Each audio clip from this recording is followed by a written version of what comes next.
Friends இன்றைக்கி நம்ம அபுபாய் பிரியாணிக்கு வந்திருக்கோம். அது அண்ணா நகரில் தான் இருக்குது. அங்கே நல்லா பிரியாணி மிட் நைட் பிரியாணி சாப்பிட்லான்னு சொல்லிட்டு சூடாக பார்க்க வந்திருக்கோம். பக்கத்தில் டெசர்ட்ஸும் இருக்குது. அந்த டெசர்ட் ஷாப்பையும் உங்களுக்கு காட்டுறேன். அதில் வந்து ப்ரௌனிஸ், சாக்லேட் கேக்ஸ் எல்லாமே நம்மளுக்கு இருக்குது. அதில் பாருங்கள் டார்க் சாக்லேட்லாம் கொடுத்துருக்காங்க.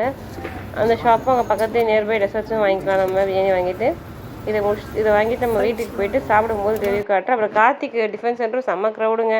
11:30 டைமில் எவ்வளோ க்ரௌடு பாருங்கள். அந்த கடை மட்டும் இல்லை, அது பக்கத்து ஷாப்ஸ் தான் லைனாக பார்த்துட்டே இருந்தீங்கன்னா எல்லாமே இந்த டைமில் க்ரௌடாக தான் இருக்குது. 2 o'clock கூட ரன்னிங்கில் போயிட்டே இருக்காங்க.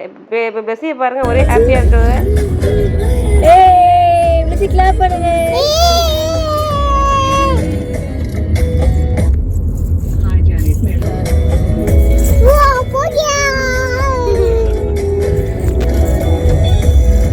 இப்போ சாப்பிட ஆரம்பிச்சிடலாம். சிக்கன் பிரியாணி காஸ்ட் நான் சொல்கிறேன். மட்டன் பிரியாணி வந்து 200 சார்ஜ் பண்ணுறாங்க. சிக்கன் பிரியாணி வந்து 150 சார்ஜ் பண்ணுறாங்க. 65-50 ருபீஸ் சார்ஜ் பண்ணுறாங்க. அதுக்கப்புறம் நமக்கு தயிர், கத்திரிக்காய், முட்டை எல்லாம் வந்துடும். அதுக்கப்புறம் நம்ம சாப்பிடும்போது பாருங்கள் பிளெஸ்ஸியும் சாப்பிட ஆரம்பிச்சிட்டாங்க. அவங்களுக்கும் சிக்கன் சாப்பிட ஆர்வமாக இருக்காங்க. அவளுக்கு லைட்டாக சாப்பிட கொடுத்துருந்தோம். டேஸ்ட் செம்மையாக இருந்துச்சுங்க. ஸ்பைஸியாகவும் ஜூஸியாகவும் செம்மையாக இருந்துச்சு. அது பிளெஸ்ஸி கூட டேஸ்ட் பண்ணி பார்த்துருப்பாங்க. ரொம்ப பிடிச்சிருந்துச்சி பிளெஸ்ஸி கூட. அவங்களும் காரெல்லாம் எதுவுமே இல்லாமல் நல்லா சாப்பிட்டாங்க. அவங்களுக்கு பிடிச்சிருந்துச்சு. குவாலிட்டி நல்லா இருந்துச்சு. டேஸ்ட் அந்தளவுக்கு சூப்பராக இருந்துச்சு. ஏன்னா பாப்பாக்கும் காரமாக தெரியல, நல்லா சாப்பிட்டாங்க. நீங்களும் ட்ரை பண்ணி பார்த்து கமெண்ட் பண்ணுங்கள் ஃப்ரெண்ட்ஸ்.